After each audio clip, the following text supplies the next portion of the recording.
Alright, सो इस industry का most awaited show after stranger things जिसका नाम फ्रॉम है, उसका आज सीजन 4 और एपिसोड 1 रिलीज हो चुकी है। और सिर्फ आप लोगों के लिए मैंने ये शो ऑफिस में देखा है। लाइक लिटरली लंच ब्रेक में देखा है, इससे पहले कि मेरे ऑफिस वाले मुझे फायर करने की सोचें। It was a lunch break और ऐसा जितना काम नहीं था, तो मैंने कहा कि यार क्यों ना इसकी एपिसोड देख ली जाए। ऑलराइट, सो अगर सीजन 4 एपिसोड 1 की बात करें तो वो स्ट्रेट अप स्टार्ट होता है वहीं से जहां पर सीजन 3 खत्म हुआ था। यहाँ पर एक काफी ज्यादा हैवी, डिस्टर्बिंग और इंपॉर्टेंट मोमेंट है जहां पर हमें मैन इन येलो का एंट्रेंस ऑलरेडी क्लियर कर देता है कि टॉन काफी ज्यादा चेंज हो चुका है।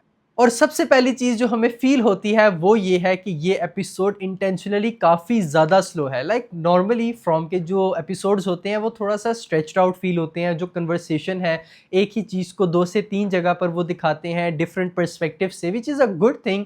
बट यहाँ पर इन्होंने बहुत ही ज्यादा स्लो कर दिया। लाइक मुझे प्रॉपर फील हो रहा था कि जो है ना काफ़ी ज़्यादा वो स्ट्रेचअप किया गया है। बट इसका आई गेस एक काफ़ी ज़्यादा इंपॉर्टेंट मकसद भी है, क्योंकि जब आगे इसकी पेसिंग तेज़ होती है, जिसके बारे में मैं बात करूंगा कि आगे कहाँ पर हमें इस चीज़ का जो है पेड ऑफ मिलता है और इन सारी चीज़ों का एक हमें रिवॉर्ड मिलता है कि इतना स्लो एपिसोड देखने के बाद एकदम से वो एड्रेनलिन रश जब आता है तो कैसा महसूस होता है, उसके बारे में हम आगे बात करेंगे। बट स्ट्रेट अप अगर हम बात करें तो ये सीज़न का एपिसोड 1 जो था, थोड़ा सा मुझे जो है ना वो स्लो फील हुआ।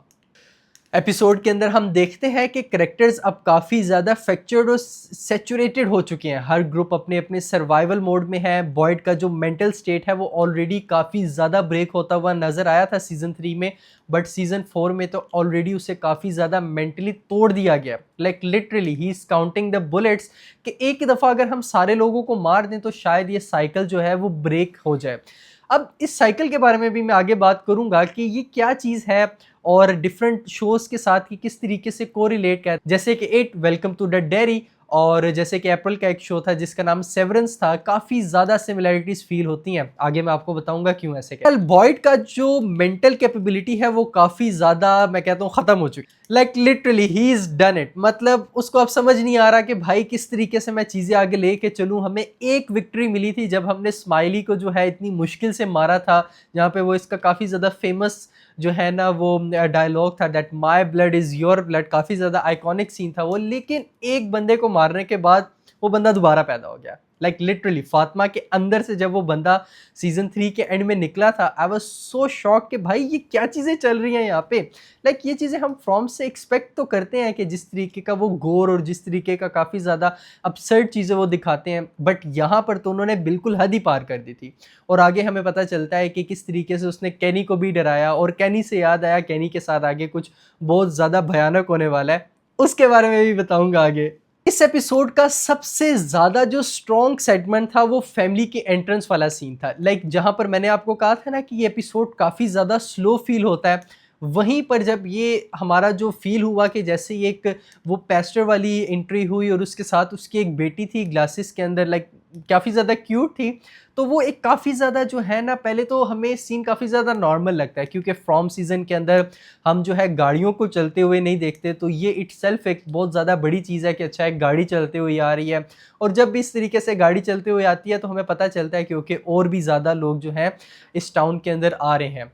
हमें पता चलता है कि पास्टर है एक और उसके साथ उसकी एक बेटी है, और वो स्ट्रेट अप आके जो है ना बॉयड के अंदर ठुक जाते हैं। और जो पास्टर और उसकी बेटी है वो काफ़ी ज़्यादा स्टक्ड अप है। अब यहाँ पर हमें शो का वो जो नॉर्मल पेसिंग है वो काफ़ी ज़्यादा पेड ऑफ फील होती है। हमें पता चलता है कि किस तरीके से उन्होंने आहिस्ता आहिस्ता टेंशन बिल्ड करने की कोशिश की। यहाँ पर एक बहुत ज़्यादा लेजेंडरी शो है जिसका नाम एडल्सेंस है, नेटफ्लिक्स पर है, और उन्होंने तकरीबन घंटे घंटे की एपिसोड्स वन शॉट में जो है कवर की गई हैं। यहाँ पर मुझे उसकी काफ़ी ज़्यादा वो फीलिंग आई कि मतलब ऐसा नहीं कि उनका आके एपिसोड हुआ और जो है ना उनका आके वो एक्सीडेंट हुआ और लोग उन्हें निकालने के लिए आ रहे हैं। ऐसा नहीं, कोई बंदा जो है वो बेलचा लेके आ रहा है, कोई बंदा जो है उनको एम्बुलेंस के लिए बुला रहा है। वो जो बॉयड है वो उसको बता रहा है कि भाई फिक्र ना करो, हम तुम्हें और तुम्हारे बाप को बचा लेंगे। तो वो आपको आहिस्ता आहिस्ता जो टेंशन है वो काफ़ी ज़्यादा बिल्डअप होती हुई नज़र आती है। बट द थिंग इसके जैसे ही एक ये चीज़ ख़त्म होती है, अगेन से एपिसोड जो है वो काफ़ी ज़्यादा फ्लैट लाइन के ऊपर चला जाता है।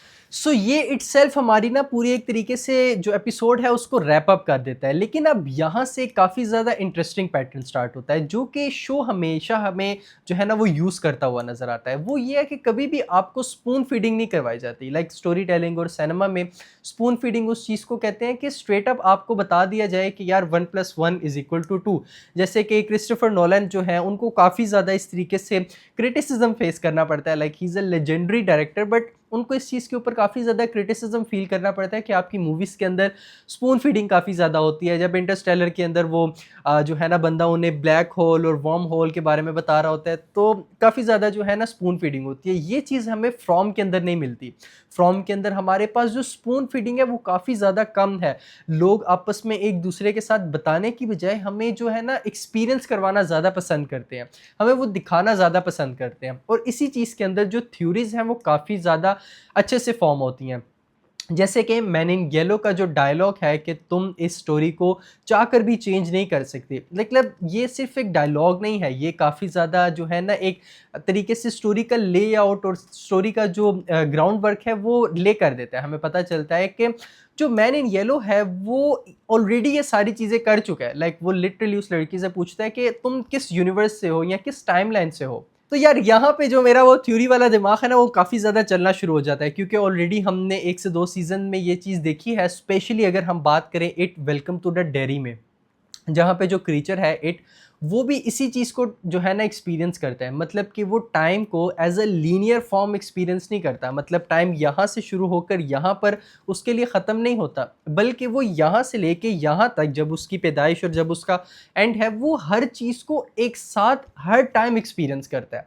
और मुझे लगता है कि ये चीज़ यहाँ पर जो मैन इन येलो है उसके साथ भी कुछ इसी तरीके का ये पुल आउट करने की कोशिश करेंगे कि उसने ये सारे साइकिल्स जो हैं वो मल्टीपल टाइम्स जो है वो कर लिया। अब ऑलरेडी हमें लाइक 100% तकरीबन श्योर है कि ये साइकिल्स के बारे में बात हो रही है।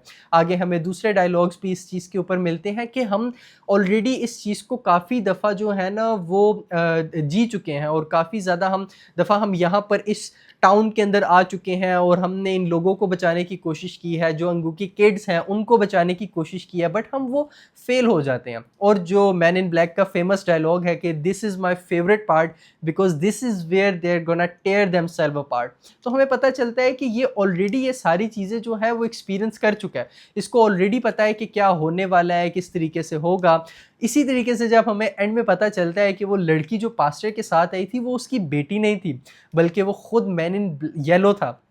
मैन इन ब्लैक बोलने लगा था, वो खुद मैन इन येलो था। जहाँ पे हमें पता चलता है कि वो बस जाता है, ब्रीफकेस उठाता है और वो एक बहुत ज़्यादा इंसेन ट्रांसफॉर्मेशन थी। लाइक लिटरली मैं बहुत ज़्यादा क्रीपी हो रहा था वो देख के कि भाई किस तरीके से जो है ना वो हड्डियाँ अपनी मरोड़ रहा है और वो लड़की यूँ करके, it was very creepy to watch it.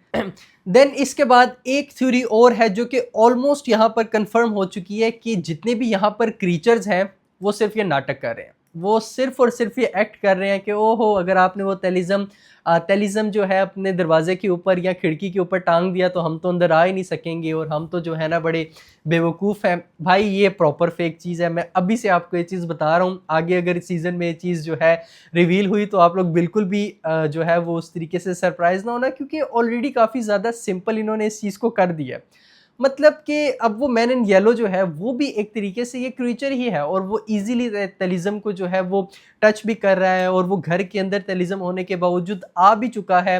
तो ये सिर्फ उन क्रीचर्स का और इस जंगल का एक तरीका है लोगों को होप देने का।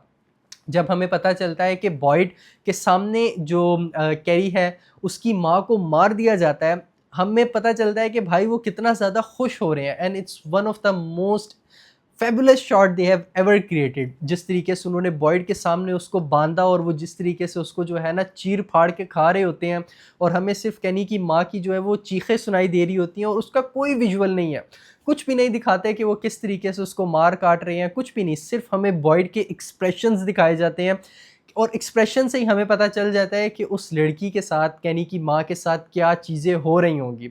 और इस सीज़न के अंदर एक दफ़ा कैनी बोल भी देता है, बॉयड बोल भी देता है कैनी के सामने कि क्या हम वेट करें उनका कि बस वो आए और हमें जो है ना वो चीर फाड़ के इस तरीके से खा जाएं। लिटरली उस टाइम पे कैनी इतना ज़्यादा गुस्से में आ गया था ना। बहरहाल मेरी थ्योरी ये है कि जो जंगल है और जो क्रीचर्स हैं वो सिर्फ एक तरीके से बस नाटक कर रहे हैं। उनको ये सारी चीज़ें पता है कि हमें किस तरीके से इनको मारना है और वो चाहें तो वो ईज़िली मार सकते हैं। मतलब कौन से क्रीचर्स हैं वो भाग के आपको पकड़ सकते हैं, लेकिन वो चलते हुए आएँगे और वो स्माइल करते हुए आएँगे। मतलब स्माइल जो करने का उनका एक वो है, वो थोड़ा-सा टेरिफाइंग लगता है, बट वो भागते हुए क्यों नहीं आते? वो हमेशा चलते हुए आते हैं, वो हमेशा आराम से अपना टाइम लेके मारना पसंद करते हैं, just to give others hope कि उनके पास स्टिल अभी भी ज़िंदा बचने की होप है। और फ़ियर और होप, ये 2 ऐसे इमोशंस हैं जो कि बहुत ज़्यादा स्ट्रॉन्ग इमोशंस हैं और इन दोनों इमोशंस के ऊपर जो जंगल है वो फ़ीड करता है। That sums up all the episode. यहाँ पर हमने जितने भी मेजर पॉइंट्स थे इस एपिसोड के अंदर वो डिस्कस कर लिए हैं। If I leave something, do let me know in the comments below. Thank you so much.